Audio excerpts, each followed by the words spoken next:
Morning எழும்பின உடனே பழமும் நட்ஸ் எல்லாம் போட்டு மிக்ஸ் பண்ணி சிஸ்டர் வச்சுருந்தாங்க. அதையும் குடித்து முடிச்சுட்டு மார்னிங் டிஃபனுக்கு சூடாக தோசையும் சிறுபயிறு சட்னியும் வச்சுருந்தாங்க.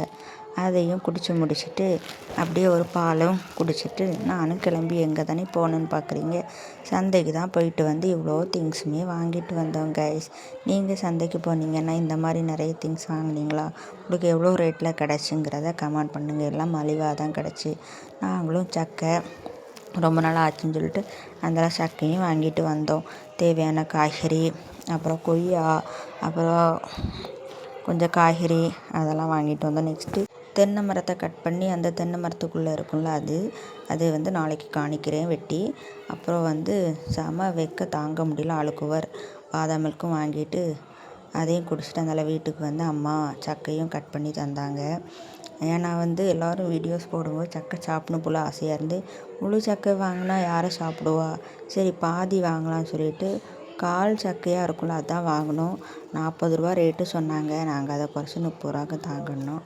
சரி அவங்களும் 30 ரூபாய்க்கு தந்தாங்க. இது வறுக்க சக்கை தான், டேஸ்ட்டு பார்த்து தான் வாங்கிட்டு வந்தோம்.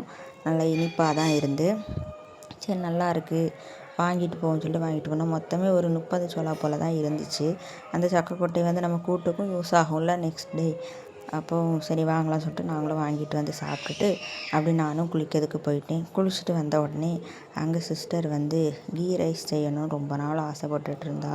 சரி கடையில் 140 ரூபாய்க்கு ஒரு ஆள் தான் சாப்பிடணும் போல இருக்குது, அதுக்கு நம்ம அரிசி வாங்கி நம்மளே செய்யலாம் அப்படின்னு சொல்லிட்டு நாங்கள் 3 பேரும் 2 நேரமாக வச்சு சாப்பிட்றதுக்கு கரெக்டாக 1.5 கிளாஸ் அரிசி போட்டு நாங்களும் கீ ரைஸ் செஞ்சாச்சு. உண்மையிலே நாங்கள் நினைக்கிறத விட டேஸ்ட்டு செம்மையாக வந்துச்சு. ஏன்னா ஃபஸ்ட் டைம் தான் நாங்கள் செய்கிறோம். உண்மையிலே செம்ம டேஸ்ட்டாக இருந்துச்சு. அப்புறம் பார்த்திங்கன்னா இன்னொரு சைடு சிக்கன் குழம்பு வச்சுட்ருந்தாங்க. அதுவும் நல்லா திளச்சிட்டே இருந்து எப்படா சாப்பாடு கிடைக்கும்னு வெயிட் பண்ணிகிட்டே இருந்தேன். காலையிலே கடைக்கு போயிட்டு 12 மணிக்கு எல்லாம் ரெடியாக ஈவினிங் 4 o'clock ஆகிடுச்சு. அப்புறம் இன்னொரு சைடு பார்த்திங்கன்னா மம்மி சிக்கனோட லெக் பீஸ் எல்லாத்தையும் எடுத்து தேவையான மசாலாலாம் போட்டு அதையும் நல்லா புரட்டிகிட்டு இருந்தாங்க. எப்படா கிடைக்கும் நானும் வெயிட் பண்ணிகிட்டே இருந்தேன். என்ன நல்லா காஞ்சதும் அதையும் அது கூட போட்டு நல்லா பொரிச்சு எடுத்துட்டாங்க. நல்லா பொரிச்சு எடுத்தோடனே எப்படா சாப்பிட்லாம் அப்படின்னு சொல்லிட்டு நானும் வெயிட் பண்ணிக்கிட்டே இருந்தேன். அதனால் அதுவும் ரெடி ஆகிடுச்சு. சிக்கன் குழம்பும் ரெடி ஆகிடுச்சு.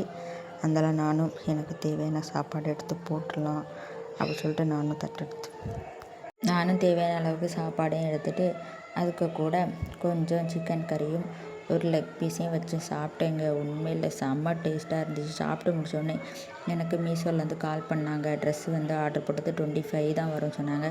ஆனால் சீக்கிரமே உண்மையிலே நல்லா இருந்து. கொஞ்சம் எஸ் சைஸ் தான் கொடுத்தேன், பட் பிக்காக இருந்து. அவ்வளோதான். உங்களுக்கு வேணால் கமெண்ட் பண்ணுங்கள், லிங்க் சென்ட் பண்ணுறேன். டாட்டா.